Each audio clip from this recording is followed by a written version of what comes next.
This is Heliox, where evidence meets empathy. Independent, moderated, timely, deep, gentle, clinical, global, and community conversations about things that matter. Breathe easy, we go deep and lightly surface the big ideas.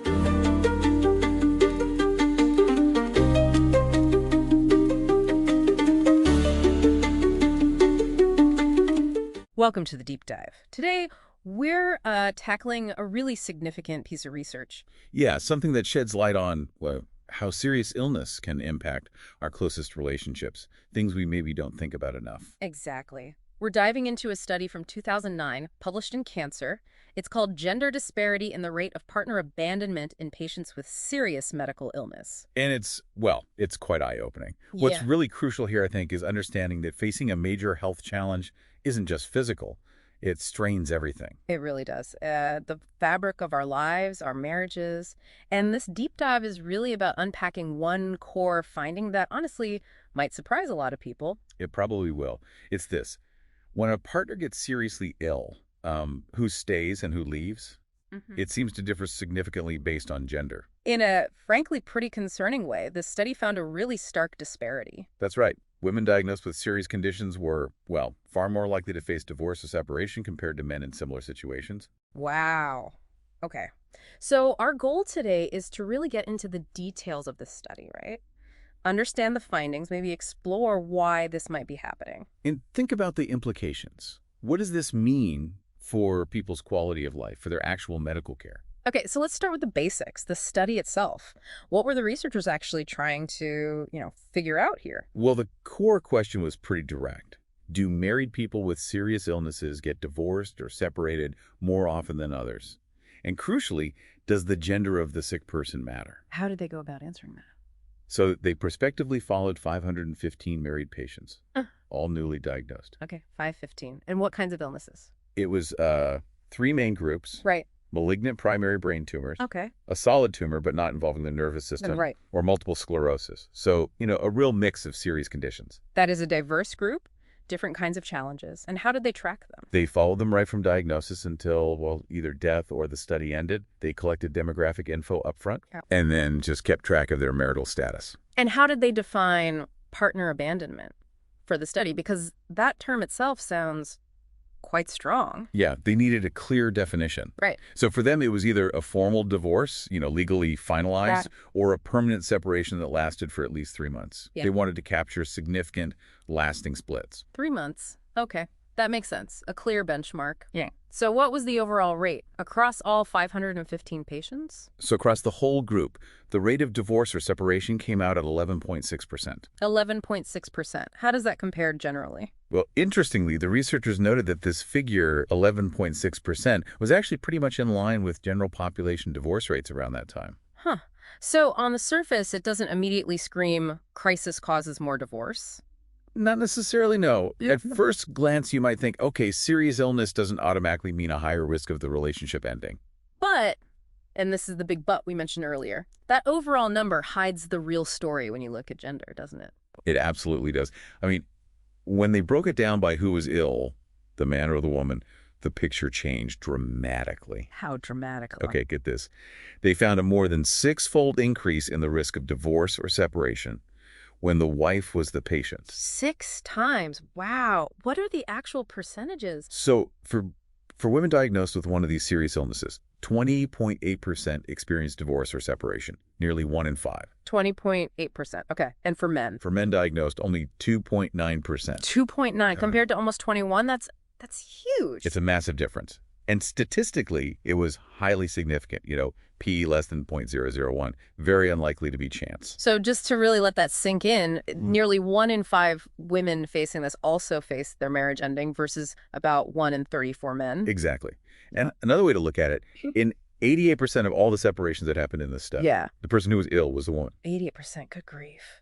Was this tied to a specific illness, like maybe brain tumors are just harder on relationships? That's what you might think.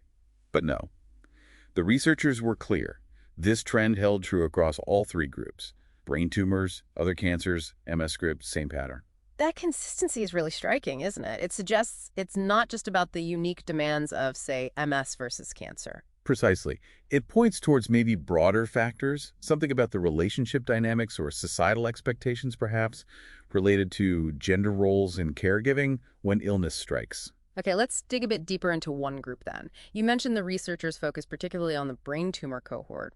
Why that group? Yeah, they did a closer analysis there, mainly because the rate of divorce seemed quite high given the relatively short follow-up time for many of those patients. Right, brain tumors can progress quickly, cause significant changes. Exactly. Rapid changes in personality, cognitive function, physical ability.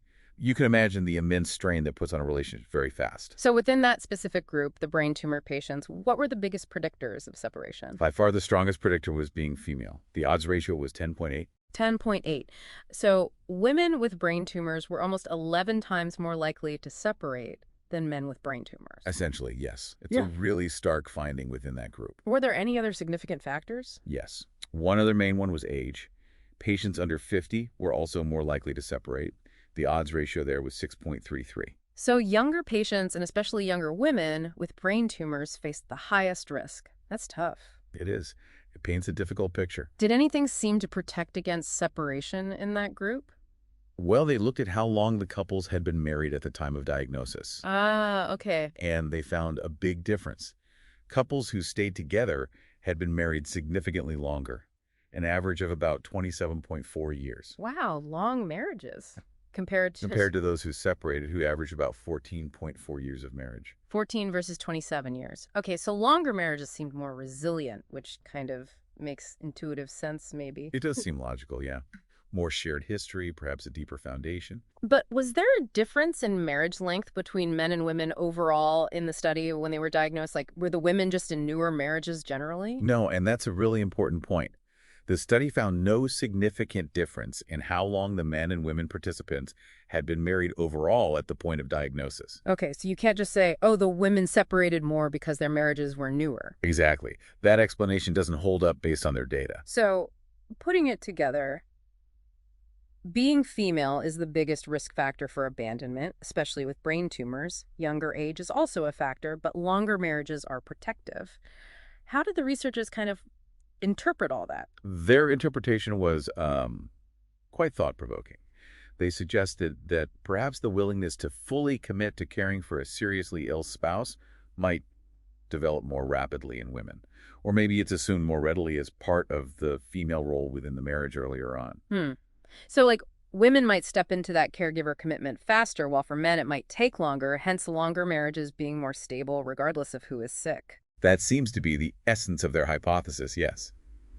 The fact that longer marriages were more stable suggests time builds that commitment for both. But the disparity earlier on hints at a potential gender difference in how quickly, or perhaps how automatically, that commitment is enacted when crisis hits. That's an interesting, maybe slightly uncomfortable interpretation to think about. Potential imbalances in expectations. It is, and of course, it's one interpretation. There could be other complex social or psychological factors at play too. We have to remember that. Absolutely. Now, the study didn't just stop at who separated. It also looked at the consequences, right? Particularly for that brain tumor group again. Yes, sadly, they found some really significant negative outcomes for the brain tumor patients who went through divorce or separation. What kind of outcomes? Compared to those who stayed married, the separated patients. Well, they needed antidepressants much more often, like 95% versus about 10%. 95%. That's nearly everyone. Okay, what else? They were less likely to participate in clinical trials, which could mean missing out on potentially better treatments. Exactly. They were hospitalized more frequently. Again, almost all of them had 2 or more hospitalizations compared to very few in the married group. More hospital time. They received fewer salvage treatment regimens, aggressive treatments tried when the first line fails. So potentially less aggressive care overall? It seems that way. They were also less likely to actually complete their radiotherapy course. Wow. That's huge for treatment effectiveness. It is. And finally, and this one is quite poignant, they were much less likely to die at home. Only 20% of the separated group died at home, compared to over 76% of those who remained married. Oh, wow. So less chance of being in familiar surroundings at the end. Those are all really stark differences. And they were all statistically significant. Highly significant, yes. The p-values for all those comparisons were extremely low, indicating very real differences between the groups. It paints a pretty grim picture of the impact of losing that spousal support during such a critical time. It really does. The practical and emotional toll seems immense. Did the study offer reasons why these separated patients faced so many more difficulties? They didn't directly ask patients in this study, but the researchers drew on other literature and clinical experience. They suggested things like the obvious logistical and financial hurdles of managing everything alone. Sure, appointments, bills, just daily functioning. Right. Also, the sheer increased stress of being solely responsible for your own complex care and potentially making medical decisions with less support, maybe less insightful choices sometimes, without that partner to bounce things off. That makes a lot of sense. It really underscores how vital that support system is, not just emotionally, but for navigating the actual healthcare system. Absolutely. Having a committed partner can make a tangible difference in managing treatment, coping, and likely the overall quality of life, and maybe even longevity, though this study focused on these specific care aspects. So, pulling all this together, the consistent gender disparity across different illnesses, the severe consequences of abandonment, what were the main takeaways or recommendations from the researchers? Well, because they saw this pattern across brain tumors, other cancers, and MS, they stressed that this probably isn't unique to one disease. It's likely a broader issue. Right, it has wider applicability. Yes. So they recommended that doctors, nurses, anyone involved in healthcare should be really attentive to early signs of marital strain or discord in couples facing a serious diagnosis. Kind of like adding relationship health to the checklist of things to be aware of. Sort of, yeah.